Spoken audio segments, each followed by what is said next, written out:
Hello दोस्तों, आप सभी का वेलकम है फ्री इंग्लिश टाइपिंग कोर्स के डे 5 लेसन में। अब तक दोस्तों हम कीबोर्ड की होम रो और टॉप रो की प्रैक्टिस कर चुके हैं।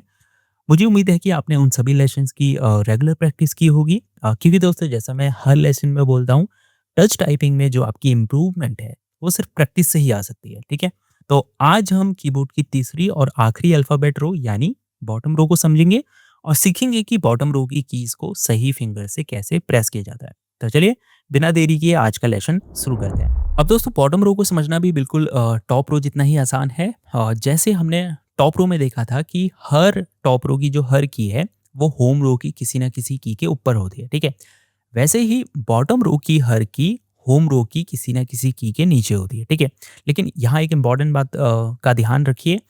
बॉटम रो की कीज होम रो की कीज के बिल्कुल सीधे नीचे नहीं होती। ठीक है, ये थोड़ी सी तिरछी पोजीशन में होती है, यानी थोड़ा सा राइट साइड में होती है। इसीलिए बॉटम रो की कीज प्रेस करते वक्त आपको फिंगर्स को हल्का सा नीचे और राइट साइड में ले जाना होगा। ठीक है, बिल्कुल वैसे ही जैसे टॉप रो की कीज प्रेस करते वक्त हम फिंगर्स को हल्का सा ऊपर और लेफ्ट साइड में ले जा रहे थे। ठीक है, अब चलिए देखते हैं कि बॉटम रो की कौन सी की किस फिंगर से प्रेस की जाती है। तो दोस्तों फिंगर्स को हम ले आएंगे अपनी होम रो पोजीशन पे। ठीक है, अब लेफ्ट हैंड से हम जो है शुरू करते हैं। अभी हम अगर देखें तो हमारी जो लिटिल फिंगर है वो होम रो में किस की पर है, ए पर है। ठीक है, और ए के नीचे जस्ट कौन सी की है, जेड है। तो जेड की को हम अपनी लिटिल फिंगर से प्रेस करेंगे। ऐसे ही हमारी जो रिंग फिंगर है वो अभी है होम रो में एस पर। ठीक है, और एस के ठीक नीचे है एक्स। तो एक्स को हम अपनी रिंग फिंगर से प्रेस करेंगे। इसी तरह दोस्तों हमारी मिडिल फिंगर अभी किस पर है होम रो में, डी पर है, और डी के ठीक नीचे सी की होती है। तो सी को हम अपनी मिडिल फिंगर से प्रेस करेंगे। अब हमारी जो इंडेक्स फिंगर है वो अभी किस पर है होम रो में, एफ पर है। एफ के ठीक नीचे है वी। तो वी को हम प्रेस करेंगे इंडेक्स फिंगर से। ठीक है, अब दोस्तों पिछले लेसन्स में हमने देखा था कि जो हमारी लेफ्ट इंडेक्स फिंगर है या राइट इंडेक्स फिंगर है वो दो की टॉप रो में भी होम रो में भी प्रेस करती है। ठीक है, जैसे अगर हम लेफ्ट इंडेक्स फिंगर को देखें तो वो होम रो में एफ जी और टॉप रो में आर टी, इन दो की को प्रेस करती है। तो इसी तरह बॉटम रो में भी हमारी जो लेफ्ट इंडेक्स फिंगर है वो वी को भी प्रेस करेगी और साथ ही बी को भी प्रेस करेगी। ठीक है, तो एक बार इसको देखें तो जेड, एक्स, सी, वी और डी। अब राइट हैंड की तरफ बढ़ते हैं। तो अभी हमारी जो राइट हैंड की इंडेक्स फिंगर है वो किस पर है, जे की पर है। ठीक है, जे के ठीक नीचे कौन सी की है, एम है। तो एम की को हम इंडेक्स फिंगर से प्रेस करेंगे। ठीक है, उसके बाद एन है, यहाँ पे बसती है एम के जस्ट लेफ्ट में। ठीक है, तो इंडेक्स फिंगर दो की प्रेस करती है, तो एन को भी हम किससे प्रेस करेंगे दोस्तों, अपनी राइट इंडेक्स फिंगर से। ठीक है, अब मिडिल फिंगर अभी किस पर है होम रो में, के पर है, और के के ठीक नीचे कॉमा की होती है। तो कॉमा को हम मिडिल फिंगर से प्रेस करेंगे। ठीक है, उसके बाद रिंग फिंगर एल की पर है और एल के ठीक नीचे कौन सी की है, फुल स्टॉप है। ठीक है, तो फुल स्टॉप को हम अपनी किससे प्रेस करेंगे, रिंग फिंगर से प्रेस करेंगे। ठीक है, और साथ ही हमारी जो लिटिल फिंगर है अभी है सेमी कॉलन पर और उसके ठीक नीचे फॉरवर्ड स्लैश की होती है। तो फॉरवर्ड स्लैश को हम लिटिल फिंगर से प्रेस करेंगे। तो राइट हैंड में इस तरह से हम प्रेस करेंगे N, M, comma, full stop, forward slash. ठीक है, अब चलिए दोस्तों बॉटम रो की हम एक सिंपल जो है प्रैक्टिस करते हैं जो आपको आज रिपीट करनी है, आपका होमवर्क भी रहेगा। तो सबसे पहले अपनी फिंगर्स को हम ले आएंगे होम रो पोजीशन पे।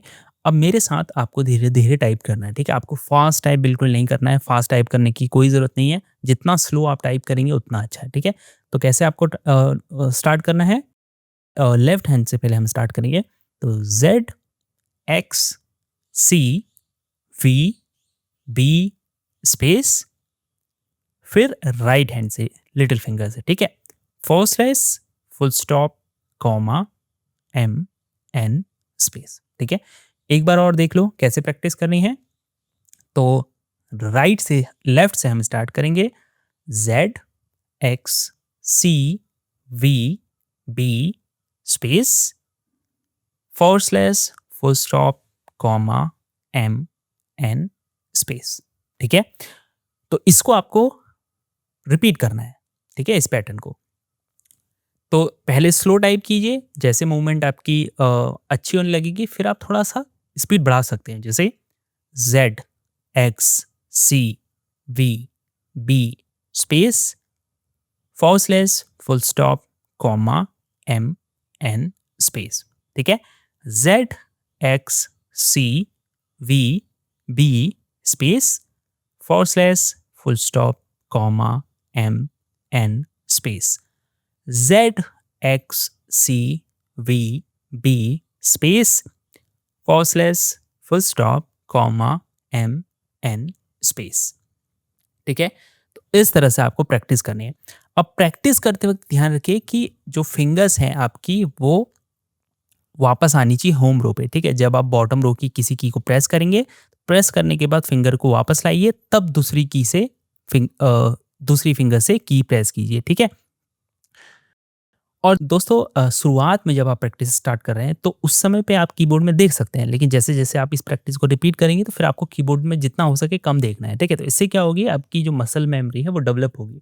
ठीक है, आपकी फिंगर्स को याद रहेगा कि वो कौन सी की प्रेस कर रही है। ठीक है, तो इससे क्या होती है, हमारी मसल मेमोरी डेवलप होती है और सीधे सीधे हमारी जैसे मूवमेंट इंप्रूव होगी तो हमारी स्पीड जो है ऑटोमेटिकली बढ़ने लगेगी धीरे धीरे। ठीक है, अभी हमारा गोल फास्ट टाइपिंग नहीं है, अभी हमें सही फिंगर से सही की प्रेस करनी है और अपनी मूवमेंट को जो है वो बेटर करना है। ठीक है, अब आपका होमवर्क है कि आज की इस प्रैक्टिस को कम से कम आपको 20 से 30 मिनट तो ज़रूर प्रैक्टिस करना है। ठीक है, और अगर आपको लगे कि फिंगर मूवमेंट अभी भी स्मूथ नहीं हो रही है, ठीक है, दिक्कत हो रही है कीज प्रेस करने में या बार बार भूल रहे हैं कौन सी की कहाँ पर है, तो आप इसे 1 घंटा भी प्रैक्टिस कर सकते हैं। ठीक है, यानी 30 मिनट के 2 सेशंस में। याद रखिए दोस्तों, जितनी ज़्यादा आप सही फिंगर पोजीशन के साथ प्रैक्टिस करेंगे उतनी ही जल्दी जो आपकी मसल मेमोरी है वो डेवलप होगी और बिना कीबोर्ड देखे टाइपिंग करना आपके लिए क्या होता जाएगा, आसान हो जाएगा। ठीक है, अगर आज की क्लास आपको हेल्पफुल लगी हो तो वीडियो को लाइक ज़रूर कीजिए, चैनल को सब्सक्राइब कीजिए और हो सके तो इस कोर्स को उन लोगों के साथ भी शेयर कीजिए जो इंग्लिश टाइपिंग सीखना चाहते हैं। मिलते हैं आपसे डे 6 के लेसन में, तब तक के लिए प्रैक्टिस करते रहिए।